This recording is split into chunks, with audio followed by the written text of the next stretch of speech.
regarding the Kenya National Highways Authority, KENHA, recent announcement on the expansion of Kiambu Road into a 4-lane highway and the controversial provision that only Chinese contractors or consortia led by Chinese firms are eligible to apply for these contracts.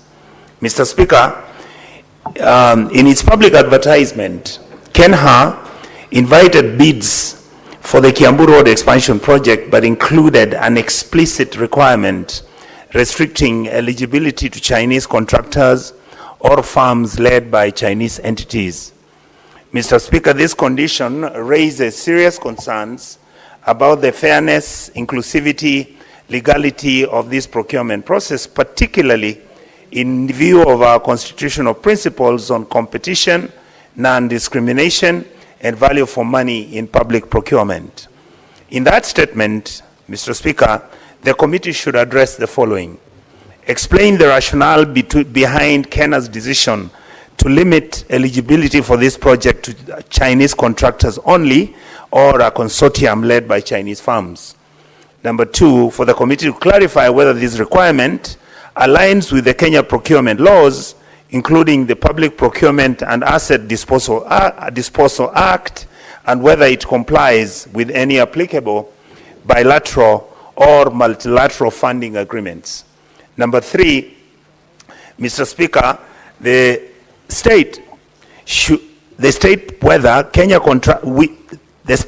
committee should state whether Kenyan contractors or joint ventures involving Kenyan participation were considered in the development of these eligibility criteria.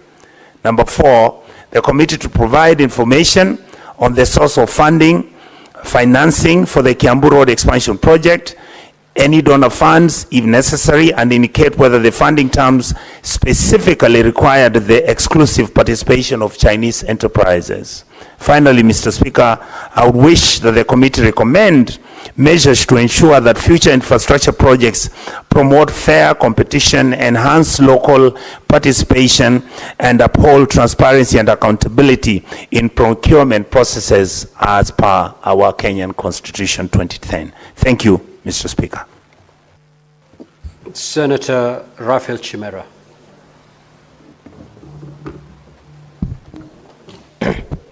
Thank you, Mr. Speaker. Mr. Speaker, this is a request for a statement on the quality and durability of solar energy products sold to residents of Kwale County.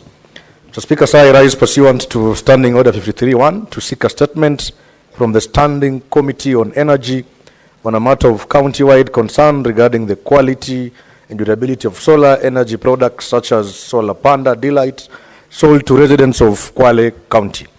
Mr. Speaker, sir, residents in many rural parts of Kwale County lack access to grid electricity and have to rely on solar-powered lamps supplied by solar energy solution providers for some of their energy needs.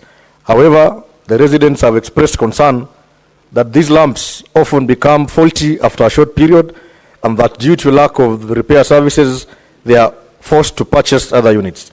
In the statement, the committee should address the following. Number one, Mr. Speaker, whether their government set technical standards or certification requirements for solar energy products sold in Kenya aimed at ensuring safety, proper performance, and longevity.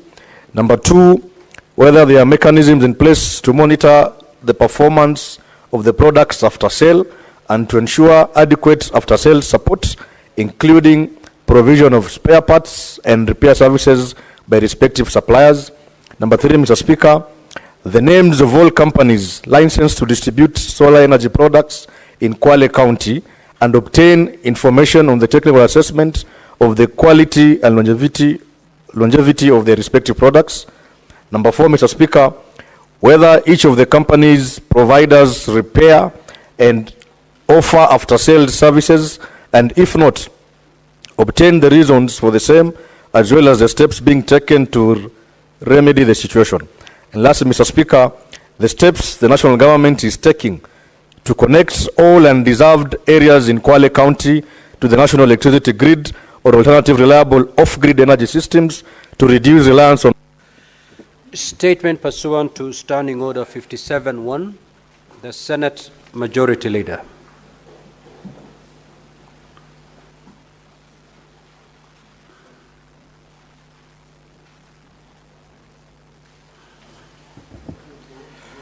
Mr. Speaker, sir, pursuant to Standing Order number 57-1, I hereby present the business of the Senate for the week commencing 29th July 2025.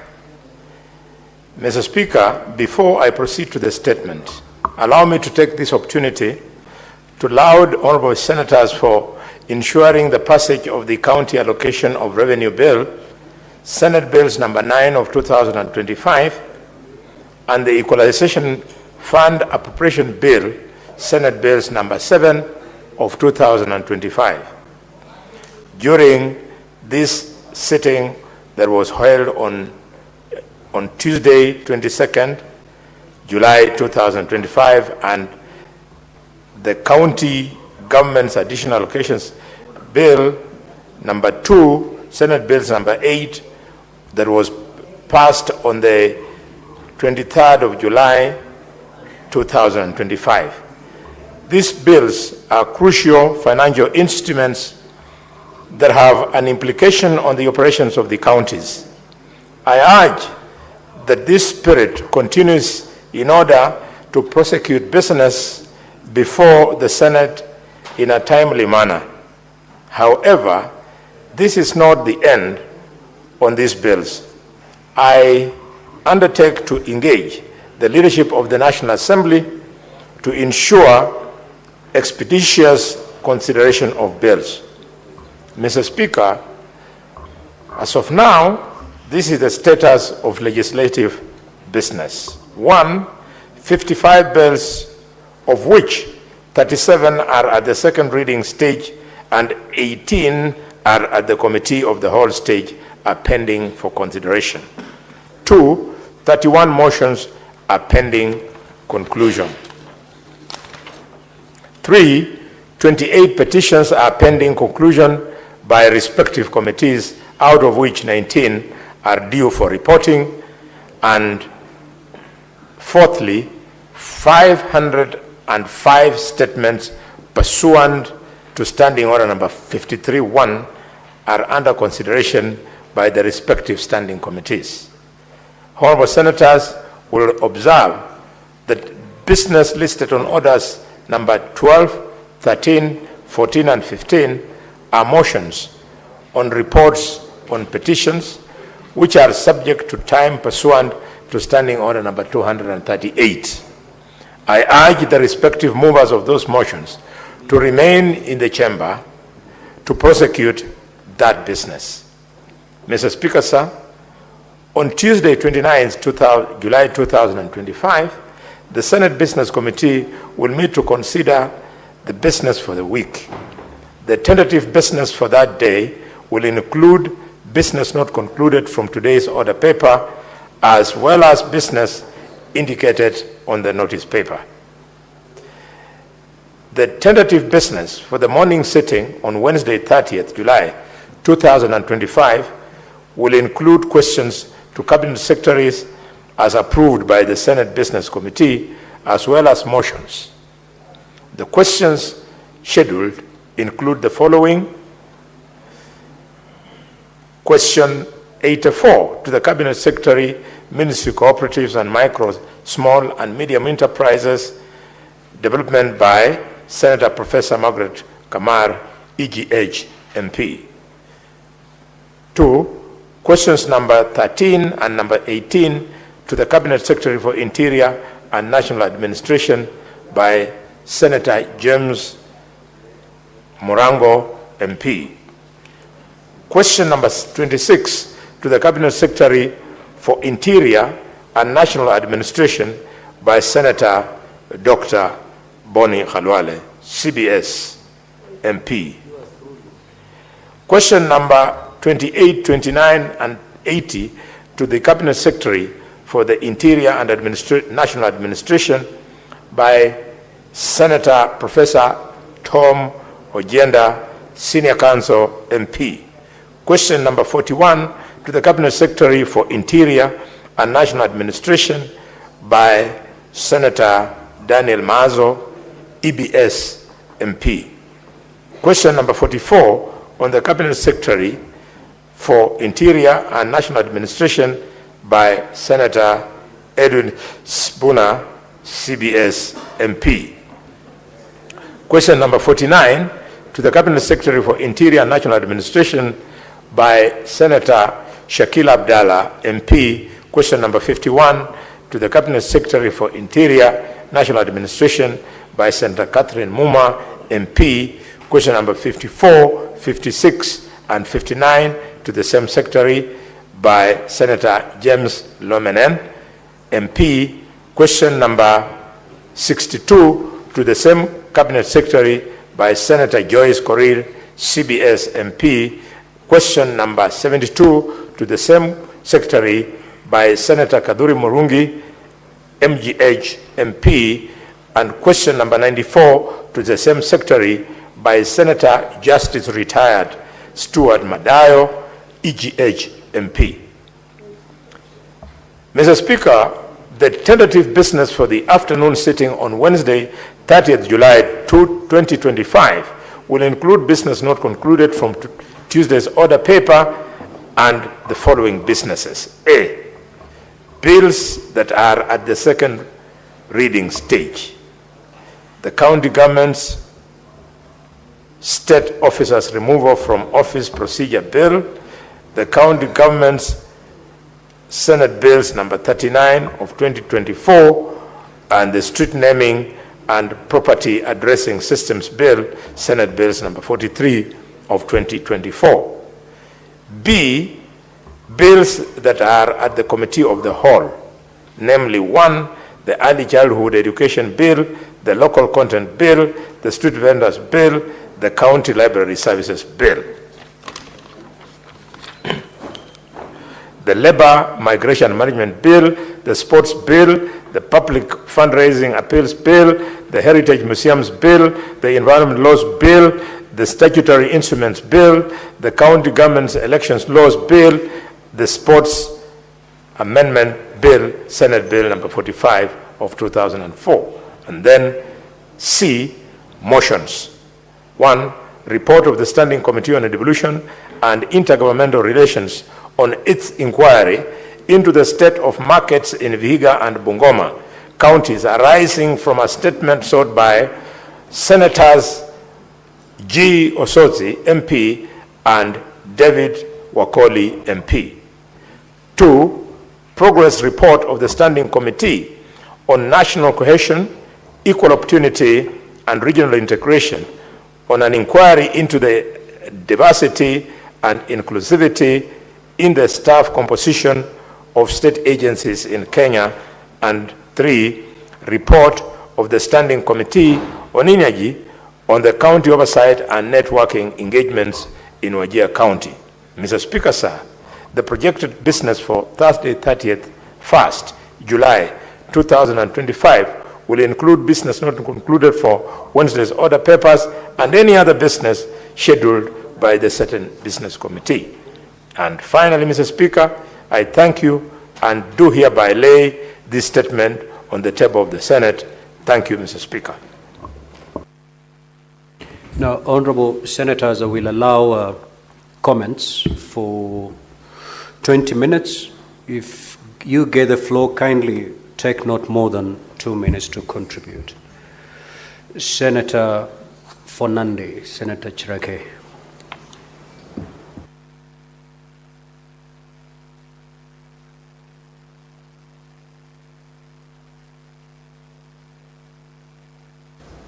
Mr. Speaker, thank you. I want to support the statement by Senator for Nairobi on the issue of accommodation among our students, Mr. Speaker. For some of us who have been to university, you can imagine the deplorable. Mr. Speaker, even the slums looks better than most of the hostels that we are seeing in most of these universities, Mr. Speaker. And even the exorbitant prices of over 40,000, yet there is no substantive work that has been done, Mr. Speaker. Can you believe most of our universities you still find kunguni, or what is it called in English, bed bugs, Mr. Speaker? Our comrades are being eaten by bed bugs, Mr. Speaker. Can you believe? And this is the hub of serious knowledge engagement and discourse, Mr. Speaker. It can confuse, the bed bugs are confusing and making the sleep of comrades restless, Mr. Speaker. Mr. Speaker, we used to have a say that when the help used to come, you eat like a king. You eat the chicken, then you eat what the chicken eats, and then you eat the chicken itself, Mr. Speaker. So it's very unfortunate, Mr. Speaker. I want to appeal that under the affordable housing program, the government must include the university hostels, Mr. Speaker, to make life bearable for the comrades, Mr. Speaker. I felt very bad that they were demonstrating over basic. In fact, we should be discussing in our universities, Mr. Speaker, about the innovation and scientific issues. Finally, Mr. Speaker, I want to agree with Senator Onyonga on the issue of Chinese, Mr. Speaker. I had a legislative proposal that contracts above 1 billion, below 1 billion, Mr. Speaker, should exclusively belong to Kenyans, Mr. Speaker.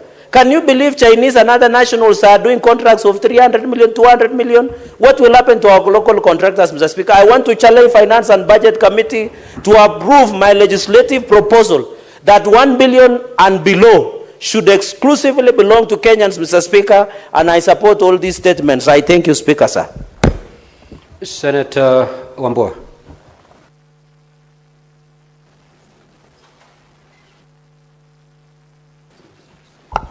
Thank you, Mr. Speaker. Mr. Speaker, I rise in support of the statement by Senator Sifuna on the matter of the cases of killings happening at Kenyatta National Hospital. Mr. Speaker, it is a very, very sad situation that the biggest teaching and referral hospital in Kenya, where patients are supposed to feel safe and secure, they are now living under fear because they don't know who is the next to be attacked within the facility. The Speaker, something needs to be done, and be done very, very quick to salvage the image of that institution. The Speaker talking about safety. The Speaker, even in our own precincts in Parliament, the Speaker, I had an incident this afternoon. I was sitting having lunch with a colleague, and somebody walks to us and says to me that, "You look familiar. Are you a member of some funny organization that he mentioned? I don't know which one." I said, "I'm not." And he says, "I'm sorry, I thought you were the one." And he goes, Mr. Speaker, we also need to ensure that members within the precincts of Parliament are also safe. We are having a lot of people accessing the precincts of Parliament, which is okay, Mr. Speaker, but it should be done in a way that we are also safe and secure. We don't want a situation like the ones happening at Kenyatta National Hospital to happen within the precincts of Parliament. Mr. Speaker, that should be taken very, very seriously. I thank you, Mr. Speaker. Senator Bone. The issue raised by the Senator of Nairobi on the cost of accommodation at the university is very serious. In fact, Mr. Speaker, I would like that the committee goes further and looks into the new funding model. But with this increment, even with the government paying the higher fee, using the means of testing, children are not able to pay. We have to look at it critically and ask ourselves, do we want this to be a country of people who come from the wash background, or do we want a country that will have young professionals like Eddie, good education, a guy who may... Senator Kavindu. Senator Kavindu. Asante Bwana Spika kwa kunipa fursa hii nichangie kwenye statement hizi, and especially hii imeletwa na Sifuna, seneta wa Nairobi, kuhusu usalama wa wagonjwa pale Kenyatta National Hospital. Bwana Spika, inahuzunisha sana kwa sababu mgonjwa utoka nyumbani aende hospitalini, atibiwe, apone, aregee nyumbani akiwa mzima. Lakini Bwana Spika, ni ajabu ya kwamba hata sasa hivi wagonjwa wale wako pale hospitalini wakikumbuka ya kwamba wawili wamechinjwa pale kama ng'ombe, kama mbuzi, mtu anakatwa shingo kabisa mpaka kufa na ako hospitalini, hata kupona kwao itakuwa si rahisi sana, kwa sababu wako na hofu ya kwamba wao ndio watachinjwa next. Bwana Speaker, tuko na security wengi sana na sioni ni kwa nini hata hii ministry ya health hawawezi kuitisha security wa kutosha kukaa pale ili kulinda usalama wa wagonjwa. Na hii inamaanisha kwamba hata sisi tukitembea huku nje na kila mahali pengine hakuna usalama kwa sababu ya hao watu ambao ni waovu. Na pia hii ya kwamba Bwana Speaker, wagonjwa wanapona wanakaa pale hospitalini bila kuwa discharged. Wengine wao wanasemekana wana kwao. Hakuna mtu ambaye hana kwao. Na pia serikali inatakana iangalie watu kama wale, iwajengee homes za kuweza kupelekwa na kukaa pale kama nyumbani. Na wale ambao hawaondoki hospitalini kwa sababu ya kukosa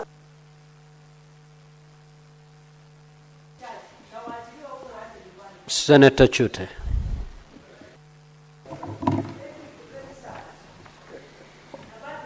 Thank you very much, Honorable Speaker.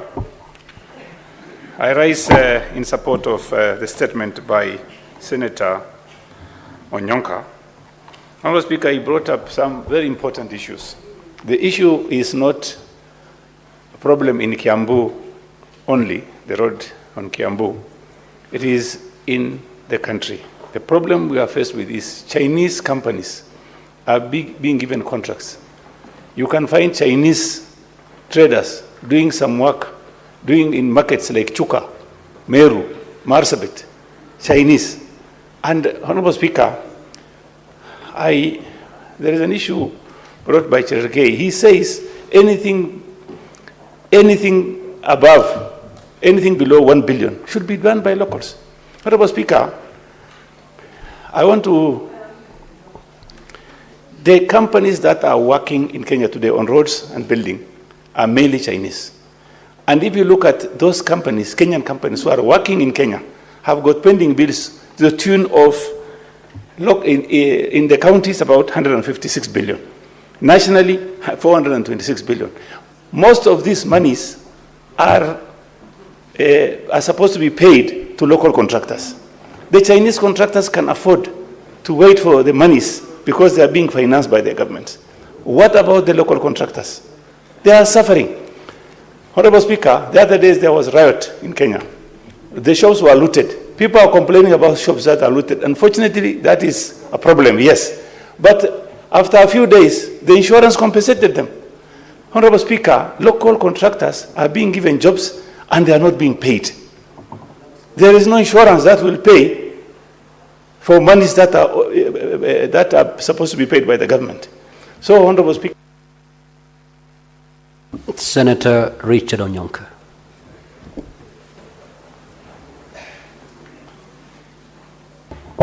Thank you, Mr. Speaker. The point that I wanted to contribute to is the issue that the question that has been asked about why the universities are increasing university accommodation fees.